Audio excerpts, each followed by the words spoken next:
નમસ્કાર ખેડૂત મિત્રો, મારું નામ છે ચૌહાણ રસિકભાઈ મંજીભાઈ, ગામ ધરાઈ, તાલુકો મહુવા, જિલ્લો ભાવનગર। આજે આપણે મગફળીની વૈજ્ઞાનિક ખેતી પદ્ધતિની માહિતી આપવાની છે। સૌપ્રથમ વાત કરીએ તો મગફળીનું ભારતમાં ગુજરાત વાવેતરમાં અને ઉત્પાદનમાં પ્રથમ સ્થાને છે।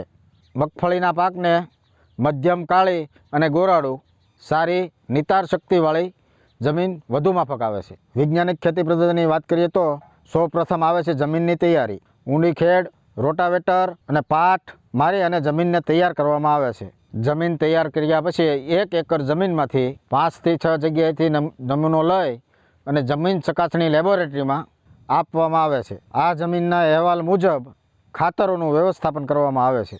બિયારણની વાત કરીએ તો સારી કંપનીનું અને સર્ટિફાઈડ બિયારણનું વાવેતર કરવું જોઈએ। મગફળીનું વાવેતર ક્યારે કરવું જોઈએ?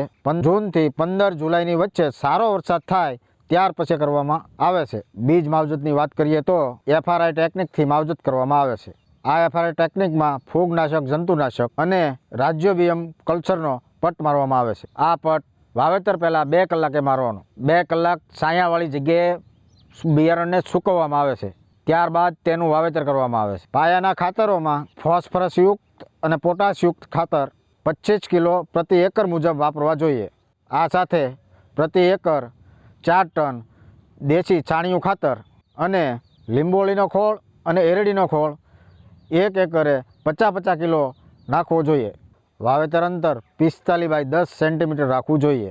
મગફળીની જાતમાં ઉભળી, વેલડી, અર્ધવેલડી 3 પ્રકારની જાતો છે।